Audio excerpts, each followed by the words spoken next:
Hello and welcome to Future of Workplace, a series of interactions with technology leaders on what the workplace of the future should be like. I'm Anil Chopra, VP Research and Consulting at Cyber Media Research, and your host for this episode. Today, we bring you a very exciting discussion around best practices of IoT and security in remote working. Now, as the shift happened from office to homes and work from anywhere environments, organizations have to bring more automation in the workplace to manage the shift. This has also resulted in a growing number of IoT devices being deployed to reduce the manual tasks. In manufacturing companies, it has accelerated shift to Industry 4.0, and connected devices enable organizations to monitor and manage various mission critical tasks. Unfortunately, IoT and edge computing also have profound security implications if not given due consideration, because IoT expands the attack surface by connecting industrial control systems with cloud, analytics, and edge compute infrastructure. IoT devices are also inherently insecure, which leads to many other security issues.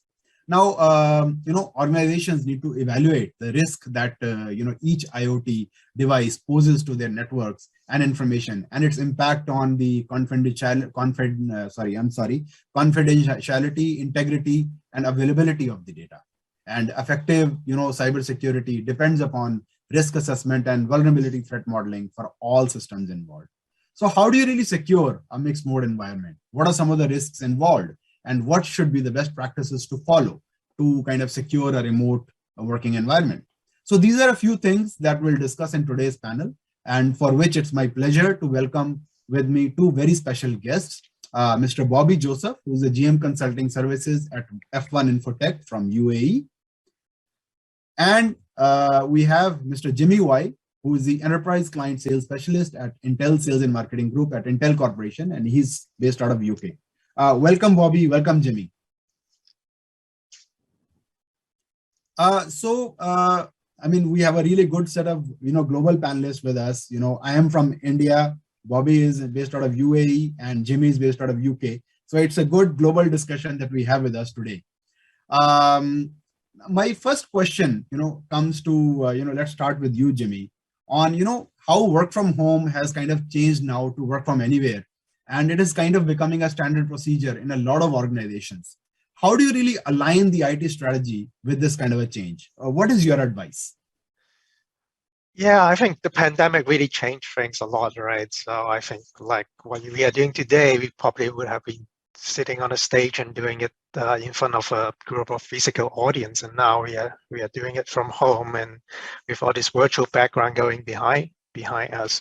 So things has definitely changed a lot. I think traditionally people go to work, go physically go to the office and work there, but today we don't.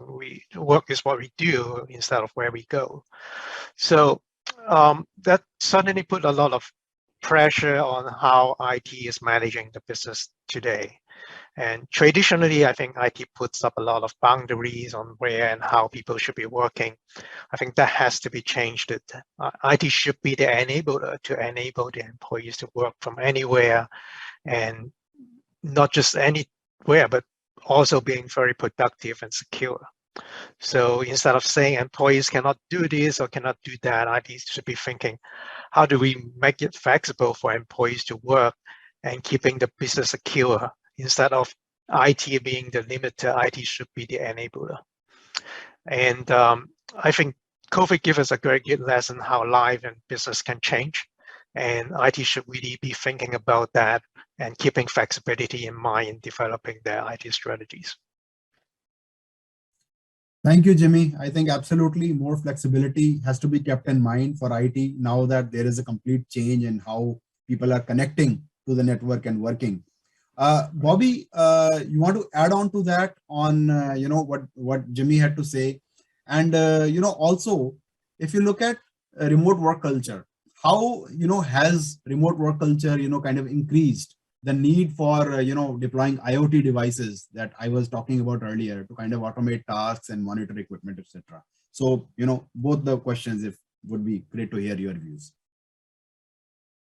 Okay, so I'll just elaborate from where Jimmy has picked up. remote work culture is kind of started off from where enterprises would give an offshoot from a sitting LAN system out somewhere, and they would consider that as remote. But before even the pandemic came into picture, there was a movement which was happening, quite an undercurrent, people kind of refusing to accept, and that's this concept of using cloud. So once you go cloud, in fact, every enterprise, every person who's sitting is actually remote. You're actually going off from your place to a different destination. So the biggest challenge with that would be security, like Jimmy said. You have to work through a secure channel. Now, IT has been fairly very good in securing over a period of years in a closed environment. Now, suddenly this has been thrown up, and then you, of course, have been thrown up with a lot of other edge devices where you connected compute, which was on a wire, is suddenly gone wireless. Then you have got phone, and above that, then you have got different operating systems and different platforms, and then the application has changed. A lot of challenges kind of came quite quickly, but IT did adopt to a larger extent to make it secure. So basically, security, the way IT was thinking security had to be changed. Number one. Number two, anything you would secure has got to do a lot to do with things encrypting and the device, hardware, research on the hardware and how powerful they get. You'll be surprised you in your pocket carry a supercomputer, or probably which was a Cray some time back. Your Samsung phone or iPhone is probably more powerful than the Cray which is there. So most of your security which can be done even with a simple phone, which is quite powerful enough. So you have challenges in all that space. So IT cannot think, okay, phone's not my domain, I don't want to see, my realm stops here. All that has changed. And then you have added to that exactly IoT. You threw in devices like wireless cameras, wireless sensors, wireless printing. So you had all that. So a lot of challenges. However, we learn from mistakes. We learn from a lot of things. So the basic thing I have to tell you is, do we build walls or do we try to identify, am I getting threatened? That's the question. So how much of walls can I build? How long can I build the walls is the question. You see, there is a policy in the change how we secure, and edge chips or edge devices where the intelligence is trying to get built in and the security into that. So you will find, even a home computer, you will find a TPM module now. TPM 2.0 is an encryption which is there. So that's the level of security we think. Unfortunately, IoT, or which is part of the control, they never felt it because they were not part of the IT realm. So they were lagging behind around 15, 20 years behind. And it was okay because you were not connecting anything, so it was fine. Now suddenly you are connecting everything, and to expect an edge to have a computing power way above what it can do and all that. All this throws up a lot of challenge, and there is an ample potential, people, thought process, frameworks which are required to secure all this. A culture has to follow throughout a corporate, down like you would do, if you are working in an oil and gas industry, you would probably do a fire drill, and it's muscle memory into you. This is what you do. So security becomes part and parcel of every employee, every organization, everybody. So that's how it is, and that's how it will be. Yeah, thanks, Bobby. I think good point from your side that all these, equipment that was there 20 years ago, old equipment, nobody would have really thought about all these issues that would come up suddenly. So, now it's time to really start thinking about, IoT and, looking at how it can be really used, and of course, security of the IoT system. Jimmy, how does the current, workplace transformation, impact, and I think both of you were talking about security, but I think we need it, since security is so important, it merits kind of greater attention. So how does the current, workplace transformation impact the security posture of IT, devices and enterprise users? Yes, as Bobby has said, I mean, IT has been largely focusing on securing the perimeter of the network in the past. But with the pandemic, with the workplace transformation, the perimeter has slowly been breaking down. We have computing services and applications moving to the cloud. We have devices at employees' home. We have IoT devices outside the perimeters. We have data transfer and stored on those devices. So IT has to think differently from securing the perimeter to protecting the applications, protecting the services, protecting the devices, and protecting the data regardless of where their location is. So there are a lot of interest recently in implementing a zero trust security model. So in the previous model, things behind the firewall and it's safe and trusted. In the new model in zero trust, it assumes all the access are from the open, and each access is established based on evaluating multiple factors and trying to keep the access to a minimum level. And these factors can include like the user, the devices, the location, and maybe also the services that is being accessed, etc. And since device is a factor in these evaluations, I think we'll also see more security features being implemented on these devices, whether it's a PC or is IoT devices, to make those evaluation easy and increase this trust level so that you give the users remotely access to the tools and data that they need to perform their work effectively. Yeah, thanks, Jimmy. I think very valid point. I think it's no longer just about securing the perimeter, but it's more about the devices and the data that they're generating after moving outside the office perimeter, that their security has to be taken into account. So it's more about zero trust security, like you rightly said, and that model needs to really be built in.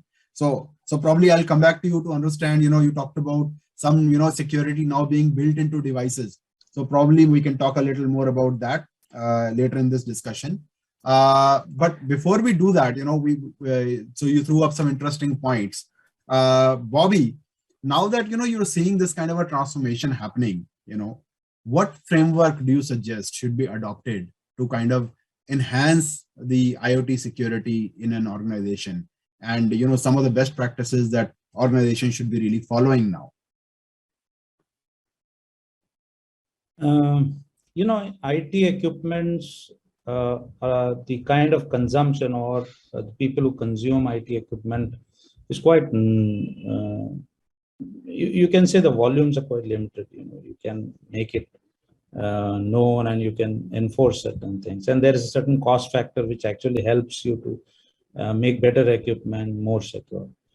IoT, on the other hand, is now on a commodity stage. You will get sensors and cameras and stuff available at. I think there are certain talks by some people. I don't want to name them, but you would probably look at them. They have a graph calculating the cost going down of certain sensors and certain items in the IoT. It goes to it will go from 10 cents down. So you can just imagine the cost and become more powerful. So in order to actually build up a framework and to dictate a framework into these, it is a global effort in a lot of ways. So because it is at manufacturing level, it's at the chip level. So a lot of things, what you see like of those security features are coming up in the chip level. So I think the motherboard manufacturers and all of these, I just gave you an example of the module to secure certain modules, how you secure the BIOS inside. So this is still a bigger device and a little more expensive device. So as the cost goes down, it has to go fairly down. So certain things are addressed at various forums, like IEEE and a lot of other forums, and each of those have individual frameworks which are dictated into each of them. So there are chip people, there are Wi-Fi people, there are other manufacturers who are there to this. So just to give you a concept on to build up a framework, I don't think there can be a single body dictating a certain framework and everybody has to follow. So there should be a particular security framework which is actually followed through. So I'll give you why I am saying IT has been knowing security for quite a long time. So we do a lot of control system business, and control systems are put up in for 20, 25, 30 years, and they're fairly, edge equipments. It's easier to build up a framework, but quite difficult to dictate through a control system which has been there. So you will find most of the security breaches of modern ones. You're seeing power lines going down, or you see dam shutters kind of opened up and all. This is because PLC controllers and all of these requires. And you don't change this stuff, or you don't upgrade them. And there is no need for doing that because it does most of the function. The very example is you will find Voyager spacecraft has been gone 70 years and it's still there. It's been built up on an electronics which was built long time back. So definitely the security protocols were not there. So you are layering security protocols at different levels, at different places where, so like Jimmy and we were discussing, the zero trust security to be built up around all of these areas is what is more important. So you will find a lot of classes of frameworks coming up, but in the end, it will get into the edge, into the devices. So it will get dictated up till from there. So once you get dictated from there, then it percolates down further into all of them. Thanks, Bobby. I think, good point. I mean, there's no single governing body for, discussing the framework. There are multiple bodies for discussing the framework at different levels, and they'll keep coming out, as you rightly said. Jimmy, I'll come back to you on that, question where we left off, where you talked about now security being integrated into various devices and all that. You want to talk a little bit about that, about what do you see really happening in terms of security being built into devices at the edge? Sure. So with the zero trust model that we just talked about together with Bobby, I think we need to make sure that the endpoint devices are secure and can be trusted in this model, right? And we also need to protect the data that is stored on the device, which are sitting outside of the corporate firewall, right? This could be employee PCs or IoT devices. Thus, we are going to see more hardware-based security features built into the PC. We have some of that today already. For example, in Intel, we have the Intel Repo Business Platform. In this platform, there are additional security built into the BIOS to protect it against certain malware attacks. As Bobby mentioned earlier, there's a TPM stored, TPM inside the platform to store encryption keys and establish a root of trust for the operating system. There's AI engine built in to help detecting ransomware and crypto mining malware. There's secure remote erase feature, so IT can securely remove data from the PC or devices remotely when it needs to be decommissioned or repurposed. So there are more and more of hardware-based security features that are built into the device to help securing it in the new normal that we are facing today in IT organization, or in the new workplace that we are seeing in the future. I think we will see IT putting more focus on the security hardware features in their PC procurement or IoT devices procurement. In the past, I think IT spent a lot of time looking at performance versus cost. I think security and hardware-based security features will gain a lot more importance when IT is evaluating hardware in their device or PC refreshers. Thanks, Jimmy. I think, valid point. Good to hear about some of the developments happening on the, at the hardware level for security, especially with the, AI engine being built into the hardware to be able to detect malware. I think regular software cannot really detect all the new kinds of malware that is coming in now. So you need to have some sort of security being built into the hardware to be able to, secure and, protect the machine. So, good point on that. Bobby, I think, you discussed a number of things about, various forums and, frameworks coming out at various forums and all that.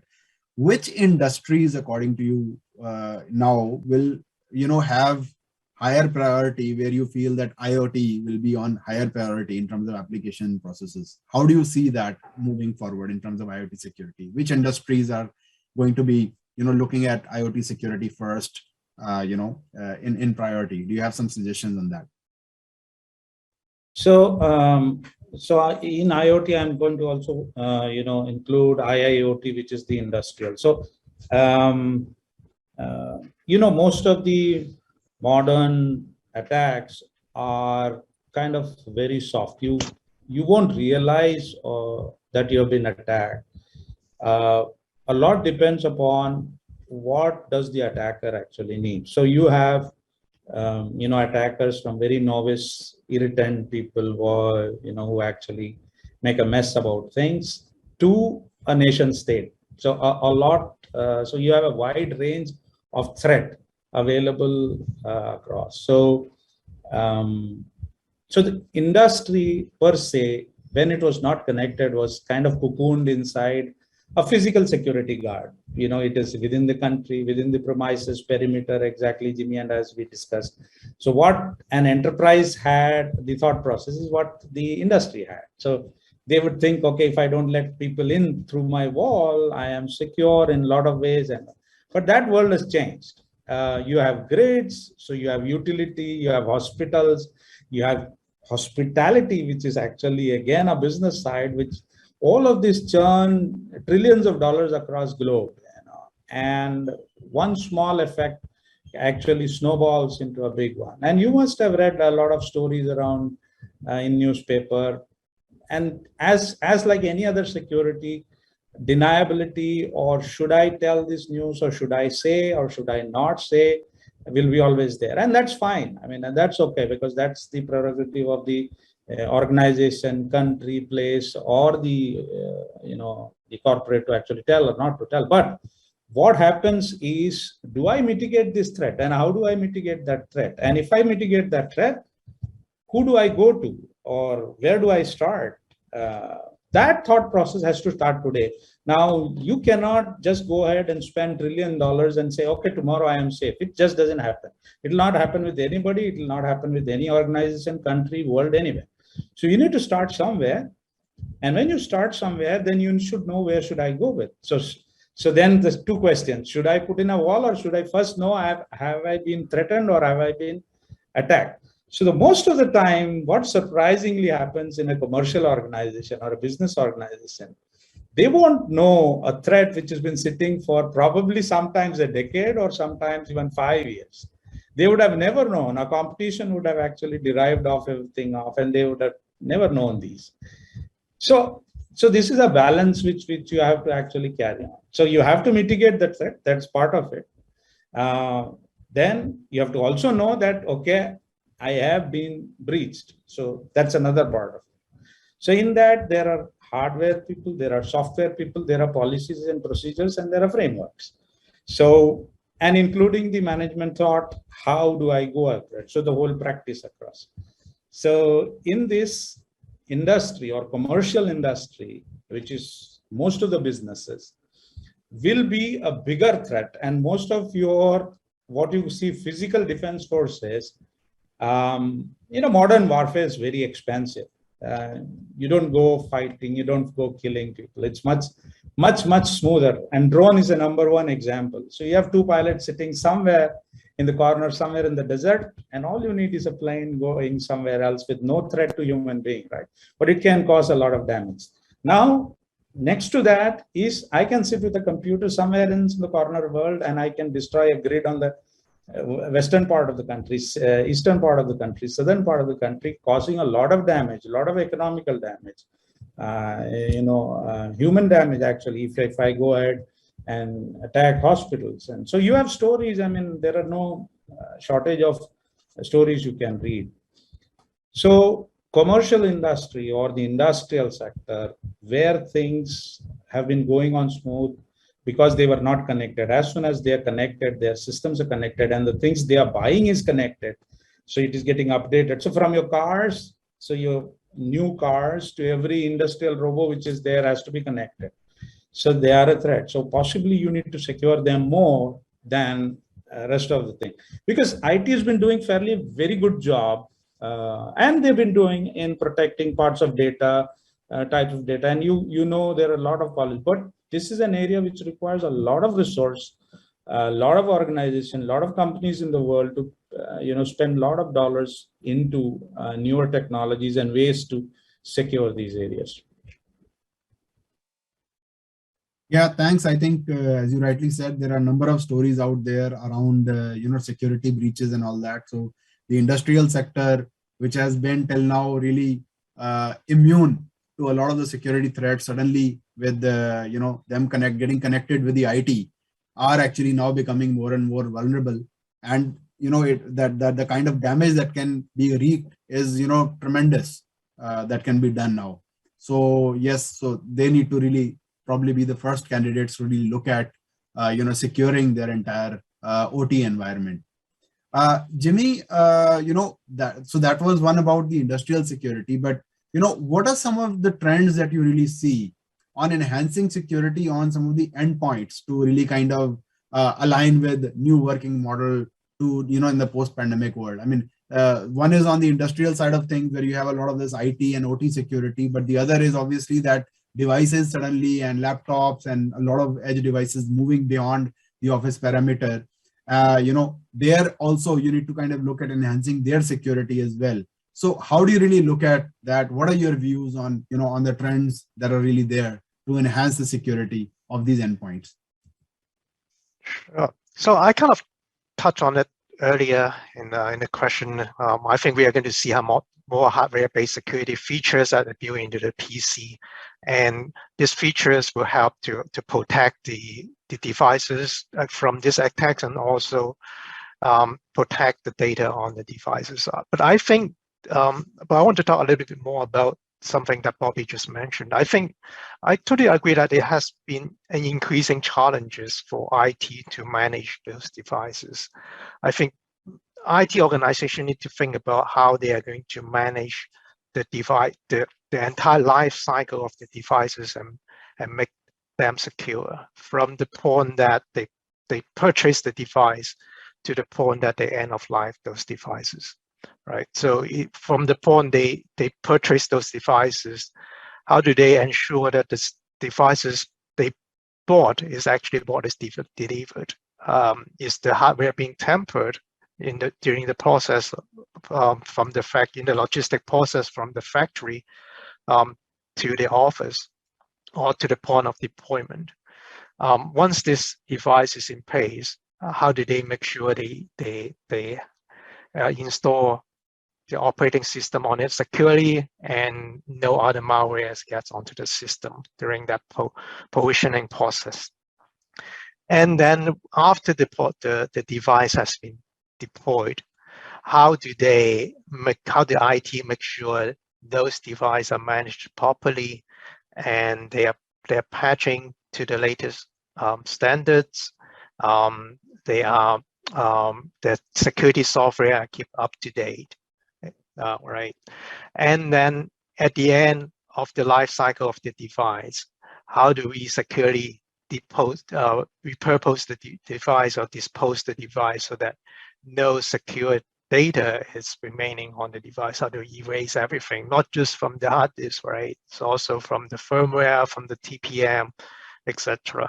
So how do we make sure that is securely done? So I think IT need to think about that, the life cycle of the devices from an end-to-end perspective. Yep, I think very valid point, Jimmy. I think you need to now think about security of devices right from the entire life cycle, right from the time that they are being created to the time that they are being disposed of.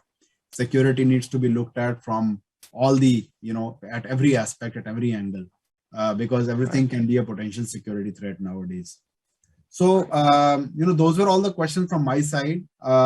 Is there any last comment that you would like to give or a message that you'd like to give to our viewers around any of the best practices in IoT and security I'll give each speaker, maybe half a minute to give a brief summary. So, Bobby, do you want to start off and quickly give a quick message?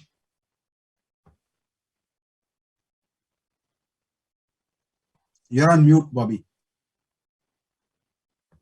So every security threat today you find is actually at the back end somewhere monetized. Somebody monetized. That's why you see all this ransomware. Somebody's getting paid for, or you're getting encrypted and somebody's asking money for that. So the way earlier somebody would actually trace out or mitigate or find a solution to that would be to actually what in simple law enforcement terms, when you call follow the money. So that's follow the money trail, you will get it. But now that has also got challenged, right? So follow the money trail in the tradecraft has got the blockchain Bitcoin's ways of paying. So you will find most of the ransomware people asking you Bitcoin and not $1 in cash or in an account. So now there are a lot of other agencies who need to get involved in fact, actually to trace out. It is a little, you can say most of the organizations will get hit somewhere, sometime. But how much will you get, or how much am I breached? You should know. And if I am breached, you should trace out what, and you should know all of this. And that requires coordination between all of these agencies. There are hardware people who actually make, like Jimmy said, there are policies. A lot of people think about, okay, what I can update my software and things are okay. But then when they are disposing of, or when they are scrapping it off, they forget where is it going, because it's a contractor, somebody takes it, some may have data. There are certain systems which are built in and the data is actually cleaned up, but there are a lot of other additional things which have to be looked into. So when you're building up all of these policies, my thought process, and every time I tell, is always look security by design. Incorporate stuff made by manufacturers, standards, what you have to do. But again, always go by design, because you will be threatened sometimes, you will get breached, depends upon how much of an interest somebody else has and how much you can, but you should be knowing that. So that is very important for you to do. So go security by design and phase-wise change and see what are your threat levels. Okay, what is that is okay for me, what is kind of not okay, what is very important, and all that. And IT has to think beyond their IT world, because they are now technology. Now the world is connected, this is a tech world, so IT is everywhere. So they have to actually increase in fact, they should drop their fence. There is no fence. The world is their place, and this is where they should work with organizations for needs. Okay, you should also tell. So Jimmy should be aware, and he probably knows how various forums are there. And you actually talk to customers, and customer says, "Look, I would have liked it this way if you could help us." Then we of course look, okay, how much of a volume that is, and how much of a need that is, and it can be. So the rest of the people benefit by that. So an industry. Talking to the customer and that interaction and the interactions like we do is very important. So because that actually takes it to the next level. Thank you, Bobby. Jimmy, I think last remarks from you. Yeah, I want to echo Bobby's what said about design, security by design. I think that's what IT should be thinking when they are procuring the systems or developing new system or deploying new systems. They should be asking questions like, when I going to develop this system, or I'm going to purchase a system, what are the built-in security features? What are the potential attack surfaces that is inherent in the system? So what are some of the defenses that is already in place in the system that they're procuring, or they're going to need to design to protect against those attacks services or attack vectors. I think that is very important. I think modern attacks are moving more and more towards the hardware level, versus in the past there's a lot happening in the in the operating system or in the software level. I think we are seeing more attacks that is trying to go below the software and below the operating system into the hardware. I think that's security by design mindset is very important when IT start building their systems of procuring devices into their environment. Thank you, Jimmy. Thank you, Bobby, for that, sharing your insights and some of those examples that you have given. I think it was a pleasure to kind of host you all for this discussion. So thank you so much. That's all we have for you today. And, I hope all the viewers out there kind of enjoyed watching this episode of this Future of Workplace. As you can understand, from the experts that, the workplace of the future is really, really changing. It's no longer about, perimeter of the office that you have to worry about, but you have to worry about a lot of other things in terms of, security. So, I think it's important to look at it in a different manner altogether. And I hope you gained some insights on this. Thank you so much for watching. We'll be back again soon with, more interesting discussions around other aspects of this topic. So till then, thank you and goodbye.